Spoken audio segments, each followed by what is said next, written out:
Halo Bapak Ibu Saudara-saudari yang terkasih. Pada hari ini kita akan bersama-sama merenungkan sabda Tuhan yang ditulis di dalam Injil Yohanes pasal 14 ayat 1 sampai dengan ayat yang ke-6. Injil Yohanes pasal 14 ayat 1 sampai dengan ayat yang ke-6. Bagian dari sebuah perikop yang berjudul Rumah Bapa.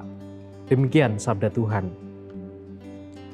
Janganlah gelisah hatimu, percayalah kepada Allah, percayalah juga kepadaku. Di rumah Bapakku banyak tempat tinggal. Jika tidak demikian, tentu aku mengatakannya kepadamu. Sebab aku pergi ke situ untuk menyediakan tempat bagimu.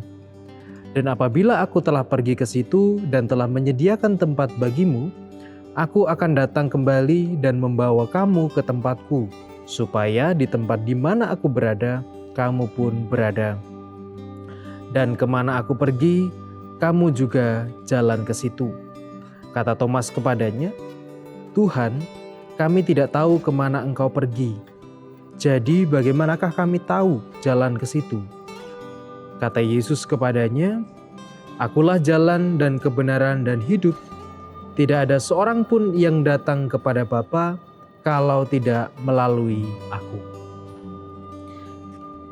Bapak Ibu Saudara-saudari yang terkasih di dalam Tuhan, perikop ini atau bacaan ini tentu bukan bacaan yang asing bagi kita.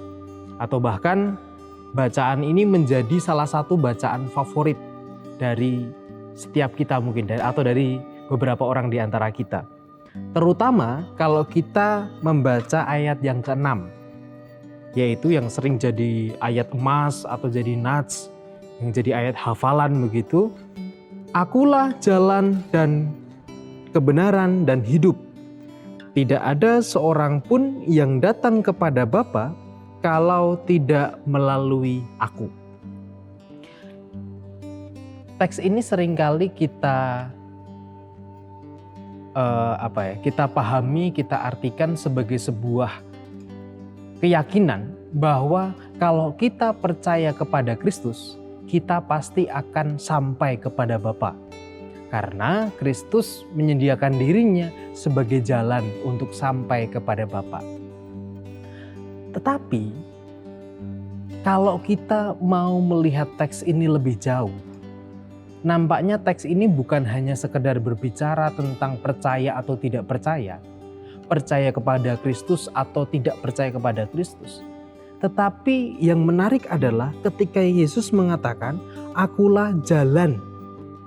Atau juga di ayat yang keempat dikatakan, dan kemana aku pergi, kamu tahu jalan ke situ. Atau ayat yang ketiga sebelumnya, di mana aku berada, di situ pun kamu berada. Di sini hal yang bisa kita pelajari adalah seringkali kita hanya di dalam kehidupan kita berpikir bahwa untuk sampai kepada Bapa kita cukup mengatakan bahwa saya percaya kepada Kristus yang sebagai jalan kepada Bapa. Kita merasa bahwa wah ini menyenangkan nih percaya kepada Kristus, karena kalau percaya kepada Kristus kita akan sampai kepada kemuliaan, kita akan sampai kepada jalan pada kehidupan yang kekal, kita akan sampai pada sesuatu yang menyenangkan, kita akan masuk surga gitu. Tapi kalau kita merefleksikan bagaimana Kristus mengatakan bahwa akulah jalan, maka Kristus menyediakan dirinya sebagai jalan. Jalan yang ditempuh oleh Kristus bukan langsung jalan untuk sampai atau jalan yang langsung sampai kepada Bapa, bukan. Untuk sampai kepada Bapa, Kristus itu melalui perjalanan yang panjang. Perjalanannya itu pengalamannya bermacam-macam gitu. Ketika kita lihat dalam perjalanan kehidupan Kristus, dari mulai ia berkarya, lahir berkarya, di dalam perjalanan yang ia temui, yang ia lakukan, Kristus berjumpa dengan banyak orang. Kristus berjumpa dengan macam-macam orang. Orang sakit, orang kerasukan, ada juga ia berjumpa dengan orang miskin, orang yang tertindas, orang yang menerima ketidakadilan dan sebagainya. itu perjalanan yang dilalui oleh Kristus. Sehingga perjalanan Kristus untuk sampai kepada Bapa itu bukan perjalanan yang langsung instan, langsung seketika sampai, bukan. Ada perjalanan, ada pengalaman yang dialami oleh Kristus di sepanjang perjalanannya. Nah, akan tetapi kita seringkali mau enaknya tok. Kita cuma mau kita dibawa Kristus sampai kepada Bapa sudah. Tanpa kita mau mengalami perjalanan yang sama yang dirasakan oleh Kristus.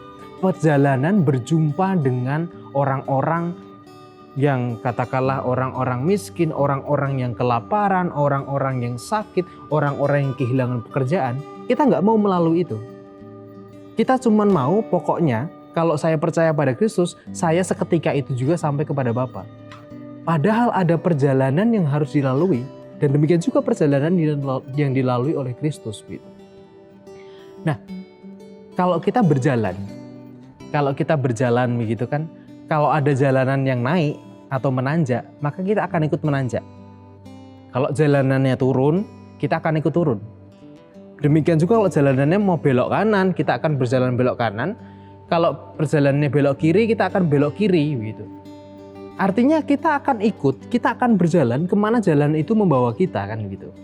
Gak mungkin jalannya naik, kita jalannya turun. Atau demikian juga gak mungkin kita kalau jalannya turun, kita jalannya naik. Terus kita mau napa apa kan gak bisa. Artinya kita juga ikut kemana jalan itu membawa kita. Nah pertanyaannya, kalau kita dengan serius mau mengatakan bahwa aku percaya kepada Kristus dan aku mau sampai kepada Bapa bersama-sama dengan Kristus, apakah kita siap mengalami perjalanan yang sama seperti perjalanan yang dilalui oleh Kristus? Perjalanan berjumpa dengan orang-orang sakit, orang-orang yang kelaparan, orang-orang yang tertindas, orang-orang yang kehilangan pekerjaannya, orang-orang yang kemudian tidak punya apa-apa untuk membeli sesuatu, untuk membeli kebutuhan dan sebagainya. Apakah kita siap melalui perjalanan itu?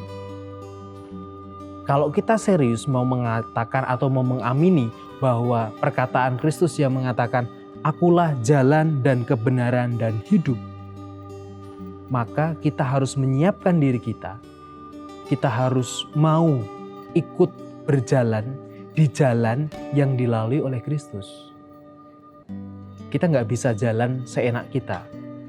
Kita cuma mau jalan di enak-enaknya tok, nggak bisa.